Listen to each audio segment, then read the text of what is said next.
Right people, it's a while since I've done a vlog, so this is the vlog. What we're going to be doing is going on the Beamer, going down to see Brimo, who does Music Shape My Life. We're going to go and look at doing the podcasting course, and we're also going to meet the amazing Danny McMahon, country singer.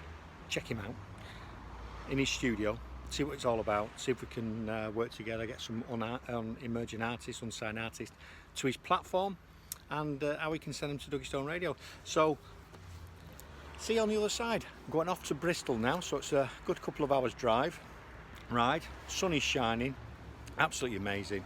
See you later. I had a great run down, did all the A roads. I am on Duggystone Radioed up. I'm here with Brimo, so we're going to be doing some Facebook lives and stuff. We're going to talk about a podcasting course that we're doing, but it is this location where it's in it is beautiful. It's like an old farm that's been converted into offices and what have you. What a great place to be, eh? Wonderful. Anyway, let's see what goes on. Don't see Danny, and we're also doing a podcasting. Yeah, podcasting course. The Duggystone Academy is coming to Bristol end of September. It's going to be an amazing day. Got a lot of interest in that already. Lots of people want to come along. Yeah, it'd be brilliant. Well, it's a really powerful tool, isn't it, podcasting? And it's become much more powerful, I guess, over the last 18 months maybe. I think it's one of the fastest. People still don't know what it is. They say podcast and they glaze over and go, "Oh, it sounds a bit technical." Yeah. But basically, if anyone's listening to it, listen to any, listen to stuff on the radio, or they listen to someone on Spotify, or they listen to something on iTunes, it's an MP3, and all a podcast is that, but normally about a conversation. Yeah, absolutely. Or a subject. Like so we got a really cool venue in the heart of Bristol. It's going to be brilliant. It's the co-working space, brand new venture for a friend of mine, Ollie. Yeah. And we'll try and get down there later on as well. And how it looks, I'll show you. But it's a great venue, it's a great space. It's going to be really good. Yeah, I'm looking forward to it, because we've had a lot of people say to us, "Oh, do you do your course online?" And at the minute we don't do it online, because what we do is physically make sure the computers are set up. They've got everything they need. You can do that remotely, but for us, we find it better in a classroom environment for now, and maybe we'll roll that out in the future. But I want us to do more stuff down here, because I think it's a good area for it. Yeah, definitely. No, definitely. Yeah. And I'm based here, so obviously that. Yeah, well, I've just had a fantastic ride down. It's lovely, isn't it? Yeah, it's been wonderful, mate. It's been wonderful. It's been really good. So I'm really looking forward to it. So yeah, it was nice being here. This is a nice location. Yeah, spot on, mate. So this is Mark's workspace and studio. Got microphones here and everything. Yeah. So when you listen to me on a Thursday or a Saturday or a Monday, whatever days I'm on these days, this is where I do it from. So this is the hub of the indie rock for Duggystone Radio. Yeah, so Music Shape My Life and all that sort of. So that one of those earlier on with Neil Sayer. Neil was on. Brilliant show that is. That's going out tomorrow night, 8 o'clock tomorrow night. Get tuned in. It's a really good one. Yeah, and if you've got an Alexa, just say Alexa, open internet radio, and the station will come on. You can do the Duggystone Radio one, but we did that because it's easier, and that's another thing. So yeah, but going back to what you said, podcasting is becoming one of the fastest growing areas for people. 50% of, as an example, in the US listen to it. 20% of podcasts listen to it in a car. Yeah. People on the go. I create a podcast as well as a station, and I know a few people say, "Oh, it's perfect," because they do the commute, might be on the train. Got their headphones in, half an hour, podcast's done, off the train, back in. I listen to more podcasts than I do live radio these days, so it's just an avenue that is worth exploring. And I know that so many people have got a story, and so many people have got something they want to say, and a message. So yeah, come along, keep your eyes peeled. It's going to be towards the end of September. Me and you, Warren as well, Yeah, we'll try and drag Warren down if we can get him down. Yeah. So we'll get him some from his lair. Warrensville. We'll get it down. So it should be good. Brilliant. So if you've got a bit more information about the podcast, drop it down in the comments and we'll try and let you know. And we're posting the date soon and the location and where it is, but it'd be great. 4 hours, guarantee you go away after 4 hours, you'll know exactly what to do. Create your first podcast. That's the whole idea of it anyway. We'll just run around the room, introduce ourselves. We've come down to Bristol. We'll explain why we're down here, but we're in an amazing recording studio. So obviously, if you're on my Facebook Live, Kurt Pickstone from Duggystone Radio, introduce yourself. Hi guys, I'm Andrea, mixing engineer, recording engineer, music producer at Puzzle Maker Studios. I'm Brimo, I don't do anything as cool as that. Hi, I'm Danny. I'm a co-director here with Andrea at Puzzle Maker Studios, and I'm a commercial writer and music producer. I'll ask a question. So, did this come out of frustration on your part? Yeah, good question. Yeah, I actually did. So when I was a teenager, I was basically working on a development deal with a major label. Yeah. And worked really hard on it for like 3 years, not really knowing what was going on too much. Yeah. And when I got to this certain point, we were sort of like in the process of getting ready to sign a record deal. The recession kicked in, Right. and everything basically just collapsed from underneath my feet. Yeah. And I just sort of decided, you know what, I'm gonna go to uni, which is where I met Drea, and I'm gonna learn how to do all of this myself. All the elements of the music business, I'm actually going to learn how to do it without having to basically have my life run by managers, by whatever else. So yeah, that's basically where it come from. Younger artists, I didn't want them to have to go through what I went through. Okay. Basically was the initial notion behind it, and also was the one thing I hated as a young artist was going to recording studios and it feeling like a music factory. Yeah. You know, like you're in, you're out, that's it, and then you're left with this record and you have no idea what to do with it. So that was kind of where the idea stemmed from.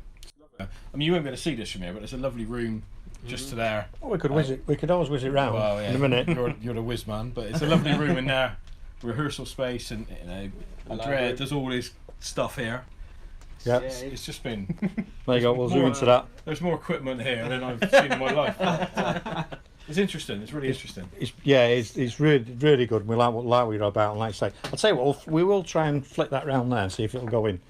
See if it'll go into the room there. We'll move this round. There we go. Live. There you go. We can see in there. Very good. Yeah.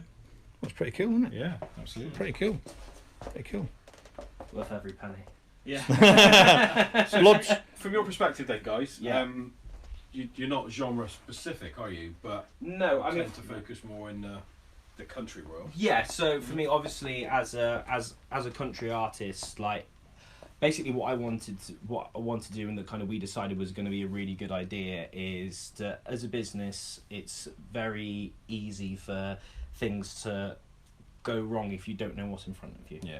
So I basically decided to guinea pig myself as an artist and go out and see what there was, and then based on a year in the industry as a country artist, then managed to we devised sort of a plan that we know works for country artists, and then obviously as you say we've been working with sort of other artists and other genres as well. So we've had some indie artists, we've had some hip hop artists as well. Yeah. But I mean, the big dream, and now that we've sort of started to establish ourselves and have a few artists, you know, that have gone out there and really started to make some sort of commercial impact, which is great, is to basically turn it into eventually the you know, one of the big country labels in the UK. That's kind of what we're aiming for, because there's definitely a gap in the market for kind of what we're doing. 100%. Sorry, mate, I'm taking over it. No, I love it. I love it. See, I can go behind there and just mess about with the camera, and you've got it. I've got to sit down there and listen to you.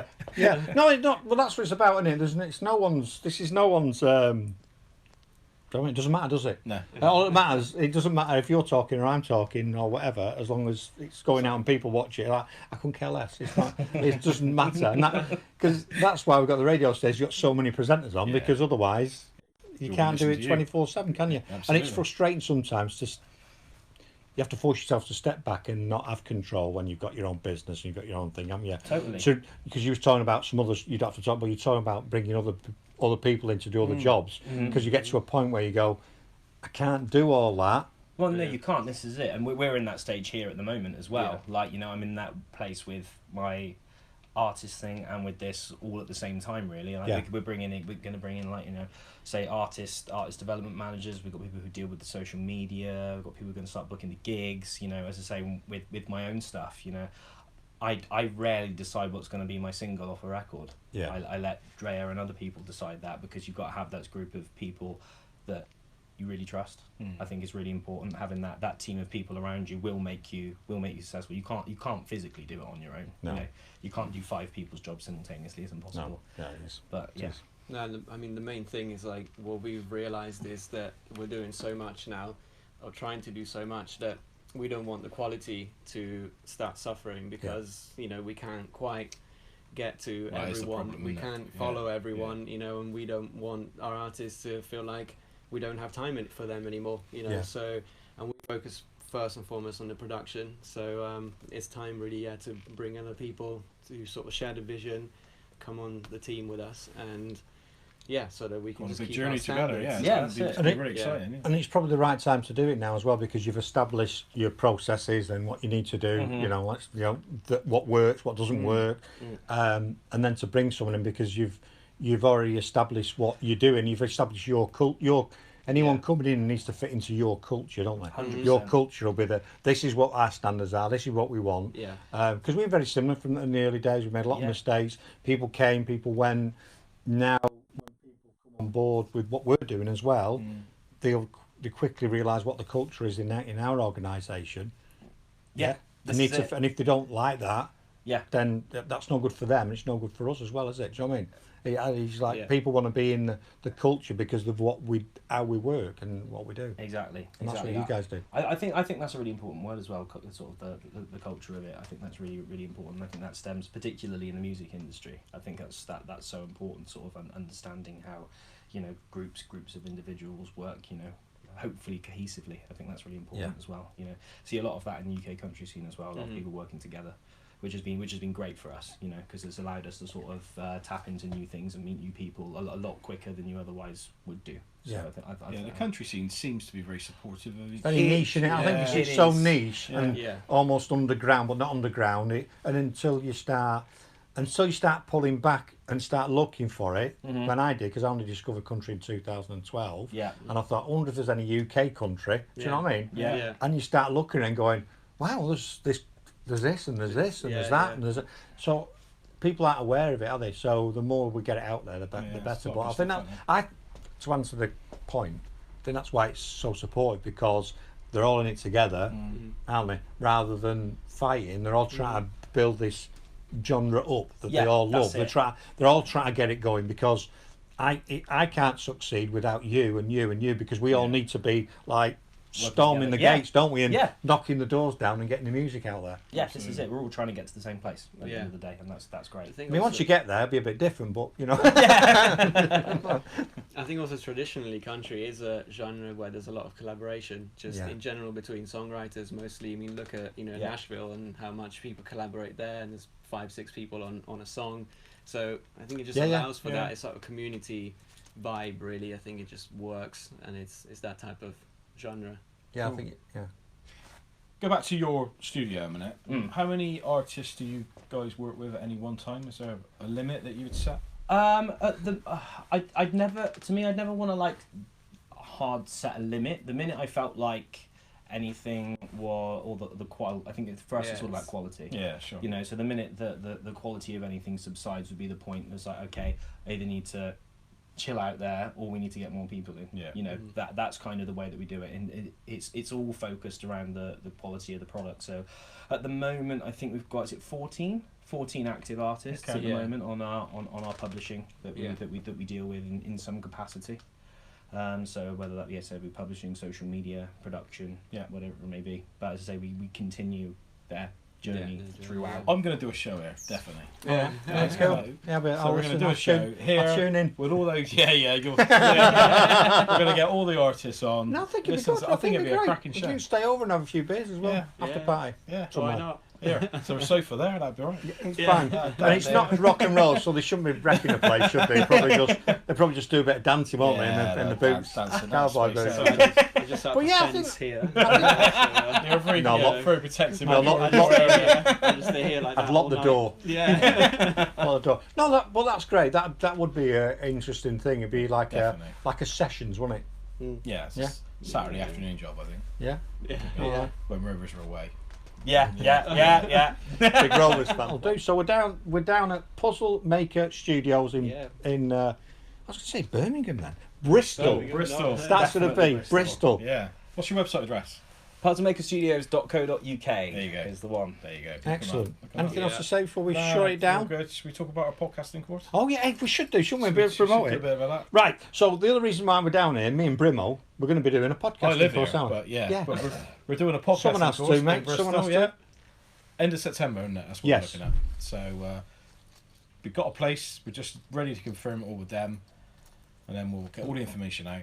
And it's going to be a great day. It looks really nice where we're going to be a TV screen on. It's not a massive. We don't have a massive group of people. We normally have about 5-6 people doing the course, and I guarantee after 4 hours you'll go away being able to produce your own podcast. There you go. And Perfect. as cheap or as free as possible, because everything we show is either free apps or free hosting. That's what we do on it. So get into it, get it down to it so it's not costing you a fortune, and then build it up. So if you're interested in that, drop us a line. We'll give you some details when we're doing that, and come and see me and Brimo in Bristol. There you go. There you go. Nice one. Thanks, guys. Thanks. Thank you for having us. Thank Cheers. you. Yeah, so that's a bit of behind the scenes of what I've been doing recently, connecting with people. Great to go and see Brimo in his studio and organise a podcasting course.